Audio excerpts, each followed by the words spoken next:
الله وبركاته.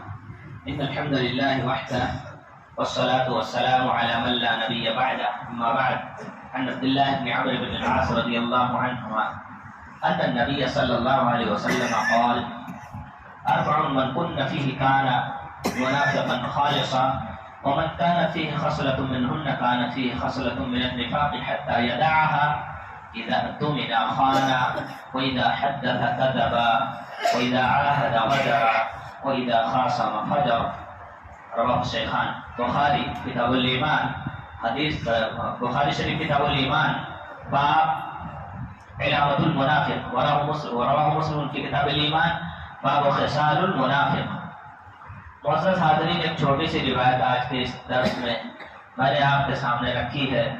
اس کی روح سے آج کے اس درس کا مضمون ہے منافق کی علامتیں.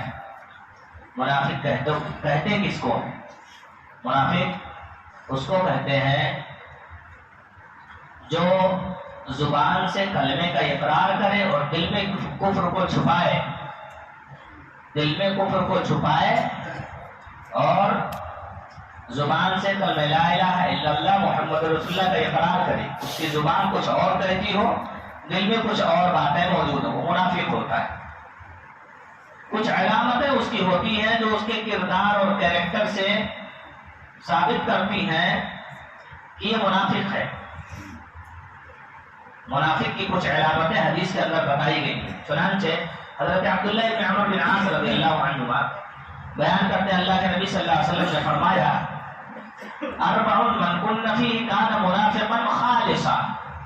جس شخص کے اندر یہ چار خصلتیں ہوں، چار علامتیں پائی جائیں، چار باتیں پائی جائیں، پکا منافق ہے، وہ پیور منافق ہے، کوئی شک ہے ہی نہیں اس میں.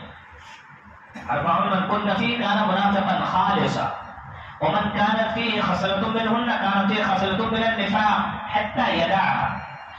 اور جس شخص کے اندر چاروں نہ ہو بلکہ ان چاروں میں سے کوئی ایک علامت ہو، کوئی ایک بات پائی جاتی ہے، کوئی ایک عیب ہو، اس کے اندر منافقت کی علامت ہے. پکا منافق تو وہ نہیں ہے، لیکن منافقت اس میں بھی ہے. جس میں چاروں ہو پیور منافق ہے، کوئی دو رائے کی بات نہیں. اور جس میں چاروں میں سے کوئی ایک ہو یا کچھ پائی جائیں، اس کے اندر منافقت پائی جاتی ہے. منافق کے لیے اللہ رب العالمین نے جو سزا بنائی ہے: ان المنافقین فی الدرک الاسفل من النار. جہنم کے سب سے نچلے درجے، سب سے بری جگہ، سب سے زبردست اور خطرناک اور سب سے زیادہ سزا والی جو جگہ، اس پہ رکھے گا اللہ تعالیٰ منافقوں کو. تو فرمایا چاروں میں سے کوئی ایک بھی پائی گئی تو سمجھ لو کہ منافق کی علامت اس کے اندر موجود ہے. سب سے پہلی علامت ہے اذا اؤتمن خان. امانت رکھی جائے تو خیانت کر دے. امانت رکھی جائے تو خیانت کر دے. امانت کا حق نہ ادا کرے.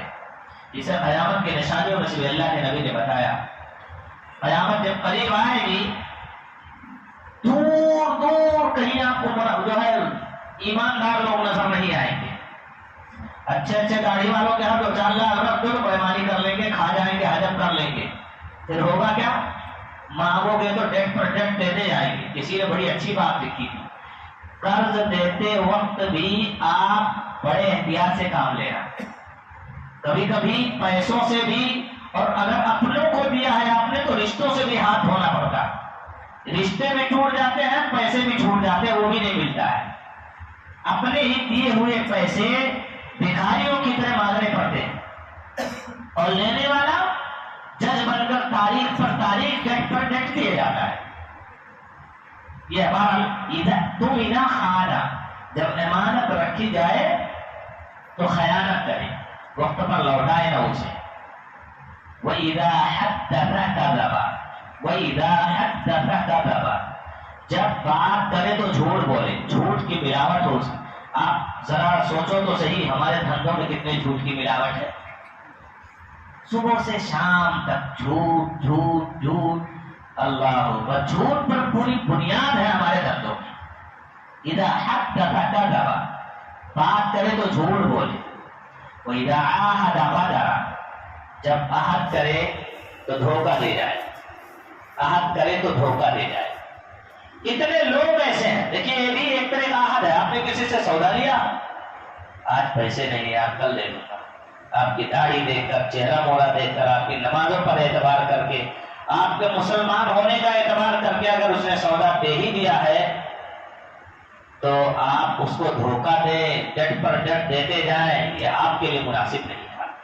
ایسے بے شمار لوگ اللہ کے قدر وہ کروڑوں میں کھیل رہے ہیں, 1000 بھی کہیں باقی ہے تو دینے کی اوقات نہیں ہوتی کہ اس کو دے دیں. معمولی سا دکاندار ہے بیچارہ, معمولی چیز کا دھندا کر رہا ہے, سیٹ جی پہنچے, آپ نے یہ چل رہے دے دے, وہ اقدار بھی نہیں کر سکتا سیٹ جی کی زبان پر, دے دیا. اب سیٹ جی 1000 2000 کے لیے ٹال مٹول کرے. ایسے بھی لوگ اس سماج میں جی رہے ہیں, شرم اور حیا بھی نہیں آتی. اور بات اگر آنا کیا جائے یہی لاکھوں لاکھ روپے نکالنے کے لیے تیار ہو جائیں گے, لیکن جہاں حق باقی ہو 1000 روپے بھی نہیں نکلے گا, ہاں ٹھیک ہے یار اس کا باقی ہو تو ادا کر دینا چاہیے, ٹال مٹول سے کام نہیں لینا. بدل الغنی ظلم, اللہ کے نبی نے فرمایا کسی مالدار شخص کا ٹال مٹول کرنا یہ ظلم ہے. اتیاچار کر رہے ہو تم اس شخص پر جس کا سودا لے کر تم نے کچھ پیسے پھنسا لیے ہیں اور اس کو ادا نہیں کر رہے. بدل الغنی یہ ظلم ہے, یہ اتیاچار ہے, یہ اس کے اوپر آپ ظلم کر رہے ہو. اور ظلم کرنے والے کو اللہ تعالیٰ معاف نہیں کرے گا, حرام ہے ظلم یاد رکھنا. اللہ کہتا ہے یہ ظلم اتنی بھیانک چیز ہے, میں نے اپنے اوپر بھی حرام کر لیا اسے. انی حرمت الظلم علی نفسی وجعلتہ محرما بینکم, اسے میں نے تمہارے درمیان بھی حرام کر دیا ہے اور اپنے اوپر بھی حرام کر لیا. میں ظلم نہیں کروں گا اور ظلم کو پسند بھی نہیں کروں گا. جو ظالم بن کر کے میرے پاس آئے گا سمجھ لینا بہت بڑا خسارہ اٹھا کر کے آ جاؤں گا. فرمایا وَإِذَا عَاهَدَ غَدَرَ, جب عہد کرے تو دھوکہ دے جائے, دھوکہ دے جائے. کتنے لوگ دھوکہ دینے کے لیے پہلے بہت قریب ہوتے ہیں, آپ کا دل جیتے, آپ کو کھلائیں گے, آپ کو پلائیں گے, آپ کے ساتھ احسان بھی کریں گے, لیکن جب بڑا مرغا پھنسا دیں گے تو وہاں سے اس کی ٹال مٹول چالو ہو جائے گی. کبھی کبھی آپ نے بہت سارے لوگوں سے ایسا آپ نے سنا ہوگا, بڑا اچھا تھا یار میرے ساتھ, لیکن جب اس نے مضبوط مجھے پکڑ لیا اور 10-20 لاکھ پھنسا لیا تب, یعنی میرے پیچھے اس نے پہلے تو 1 لاکھ 2 لاکھ تو بہت اچھی طرح سے ادا کیا ہے, آپ بہت ایماندار ہے, جب ہمیشہ ادا کرتا آیا ہے تو بڑی پونجی اس کے ساتھ پھنسانے میں کیا حرج کی بات ہے. پھنسا دیا تو اب پھر اس نے اپنا اصلی روپ دکھا دیا. گجرات کے اندر ایک شخص سپاری کا دھندا کرنے والا مجھے بتا رہا تھا کہ ایک آدمی سے ہمارا پالا پڑا تو اس نے 2-4 دن میں مجھے اتنا فائدہ دیا کہ لاکھوں میں نے کمایا, لیکن جب اس نے مجھے یہ لالی پاپ دکھا کر کے پکڑا ہے تو کنگال بنا دیا.